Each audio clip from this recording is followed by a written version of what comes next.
Madame la Présidente, Madame la Ministre, collègues, il y avait Bruno Demande, il y a maintenant Bruno Bricole. Nous voilà devant un texte dont franchement on ricanerait si la situation de nos concitoyens n'était pas si dramatique. Des bidouillages techniques pour occuper l'espace, du brassage de vent qu'absolument personne ne vous a demandé et dont pas un des acteurs de l'économie que nous rencontrons depuis des semaines ne veut. C'est du grand n'importe quoi en somme, parce qu'il faut bien nourrir, il est vrai, l'impression que vous faites quelque chose. Vous vous agitez, vous gesticulez, mais vous êtes au bout du bout. Vous avez épuisé toute la liste des inepties de votre idéologie. Après la revente à perte, que vous avez bien été obligé de remiser, tellement c'était absurde et stupide, eh bien vous nous sortez, attention mesdames et messieurs, l'avancée des négociations commerciales de 45 jours. Waouh, vous avez vraiment sorti le grand jeu. Tout le monde le voit. Vous êtes enfermés, bloqués, coincés dans votre extrême libéralisme. Vous lui laissez tout régler au marché. Et vous nous plongez dans le chaos de ce marché et dans la tyrannie des multinationales. Vous êtes dangereux. Vous êtes incapables de répondre à la catastrophe sociale qui se produit sous nos yeux. Vous êtes responsables de plonger le pays dans la faim. Pour la première fois depuis des dizaines d'années, la consommation alimentaire en volume a chuté de 10%. Depuis la première fois, depuis des dizaines d'années, la consommation alimentaire a chuté, certes, de 10%, mais aussi 7 millions de Français, 7 millions et sans doute plus, sont obligés de faire appel à l'aide alimentaire. Pour la première fois depuis des dizaines d'années, il y a un Français sur trois, qui aujourd'hui doit sauter des repas, faute d'argent, et un Français sur huit qui déclare avoir faim dans ce pays, dans la 7e puissance économique du monde. Et pour la première fois, les Restos du Cœur annoncent qu'ils vont devoir refuser des bénéficiaires. Ça fait plus d'un an que nous portons ici, dans cet hémicycle, les inquiétudes, les demandes urgentes des associations d'aide alimentaire qui sont effarées par l'explosion des demandes, des besoins, des familles, des enfants, qui allongent les queues devant leurs locaux, des associations, vous le savez, qui font face à une explosion des charges. Et vous avez voté contre tout ce que nous vous avons proposé. Vous êtes dangereux. Dans le même temps, et oui, vous êtes aussi responsable de plonger une bonne partie du monde agricole dans le gouffre. Parce qu'on pourrait se dire, les prix alimentaires augmentent, au moins ça va profiter aux agriculteurs. Eh bien, pas du tout. Dans le même temps, une grande partie des agriculteurs voient leurs revenus décliner. Pourquoi ? Dites-leur que c'est faux, j'entends ça. Ah oui, leurs revenus augmentent. Le prix de vente de leurs produits, sachez-le, il ne suit pas l'augmentation de leurs coûts de production. Et vous le savez. Seule Madame Trouvé a la parole, s'il vous plaît. Vous vous drapez dans les lois d'Egalim et vous dites c'est bon, c'est réglé. Mais pas du tout, c'est pas réglé. Allez sur les terrains, allez voir les exploitations agricoles et vous savez que c'est pas réglé. Vous leur mentez, mais eux le savent très bien. Leur revenu n'est pas en augmentation, c'est faux, et en particulier, et c'est ça le pire, en particulier pour les producteurs bio. Seule Madame Trouvé a la parole, s'il vous plaît. En particulier pour les producteurs qui se sont engagés dans des productions de qualité.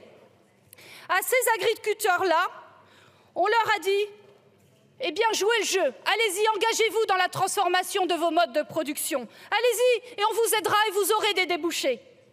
Ces agriculteurs-là ont joué le jeu et vous les avez trahis. Le prix du lait bio a chuté. Savez-vous que le prix du lait bio aujourd'hui est à peu près au niveau du prix du lait standard? Vous le savez?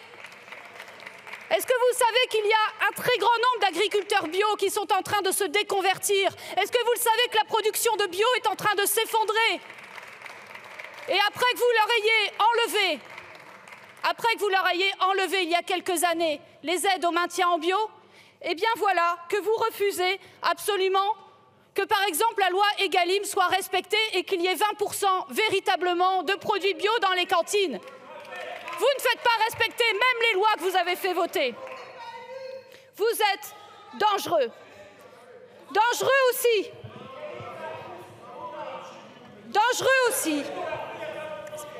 Seule Madame Trouvé a la parole, s'il vous plaît. Parce que vous remettez en cause, vous mettez en péril la souveraineté alimentaire de ce pays, dont vous vous gargarisez. Mais qu'est-ce qui est en train de se passer?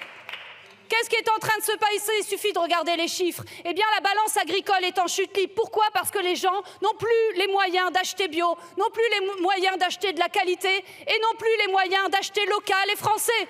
Voilà ce qui est en train de se passer.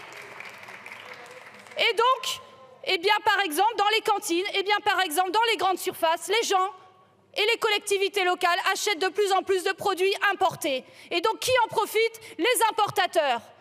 Et qui en pâtit? Nos agriculteurs. Voilà ce que vous êtes en train de réaliser. Vous et votre gouvernement, vous êtes responsables de plonger ce pays dans la faim. Et quelle est la seule riposte que vous nous proposez?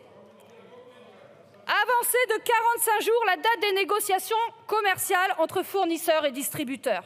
Ce serait la réponse d'urgence à la flambée des prix alimentaires. Franchement, êtes-vous sérieux?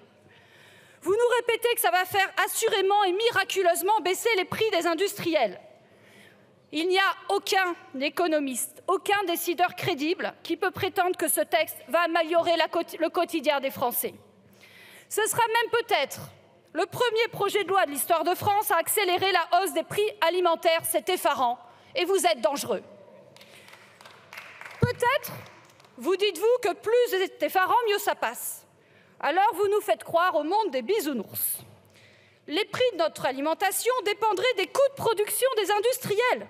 Quand leurs coûts diminuent trop, hop, leurs prix diminuent aussi. Mais franchement, Madame la Ministre, vous les membres du gouvernement, vous savez quand même très bien qu'on n'est pas dans le monde des bisounours.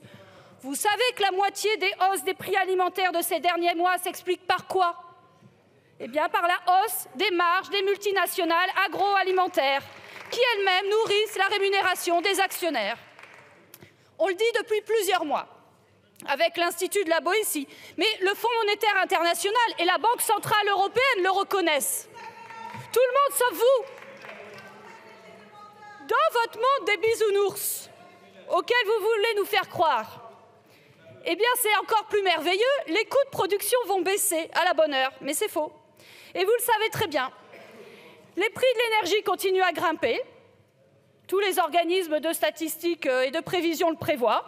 Les cours des matières premières agricoles, pour beaucoup d'entre elles en tout cas aussi.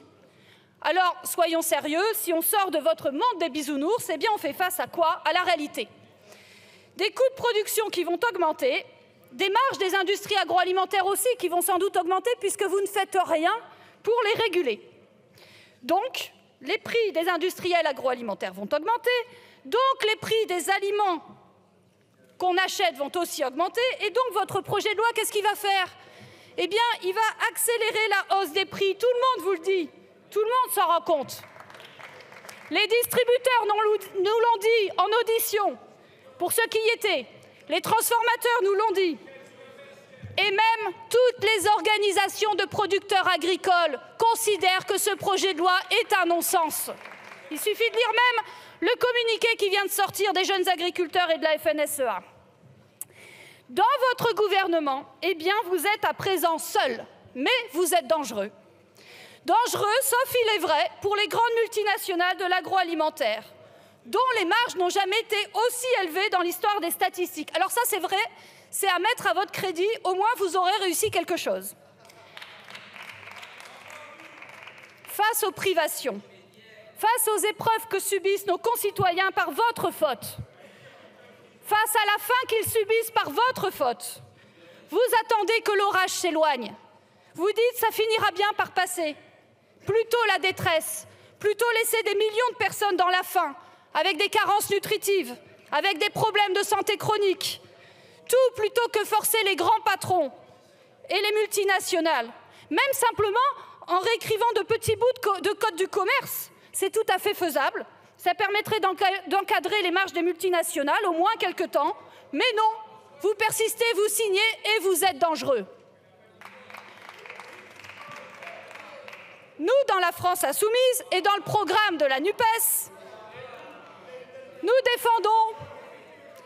défendons les seules mesures à la hauteur de la situation. Le blocage à la baisse des marges des multinationales agroalimentaires et l'indexation des salaires sur l'inflation. Voilà les deux mesures qui sont à la hauteur de la situation.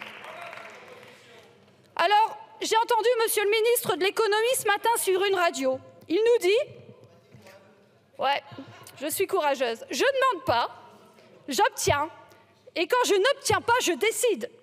Les négociations commerciales seront avancées au 15 janvier. Donc, il y avait Bruno demande, il y a maintenant Bruno exige, sans attendre le débat et le vote de l'Assemblée nationale qui, il me semble, sont prévus dès à présent. Puis-je rappeler à Monsieur le ministre de l'économie qu'il y a encore une Assemblée nationale dans ce pays, qu'il y a encore des députés qui ont été élus par le peuple de la nation, ne vous en déplaise. Et si ce soir, je l'espère bien, nous décidons que votre projet de loi est inutile et dangereux, comme je le pense, si ce soir la majorité des députés de cette Assemblée nationale vote contre, eh bien oui, vous devrez le prendre en compte parce que nous sommes encore dans une démocratie. Pour finir, chers collègues, vous, les membres de ce gouvernement, les extrêmes libéraux, vous êtes dangereux. Et c'est de notre responsabilité, aujourd'hui et demain, de vous stopper.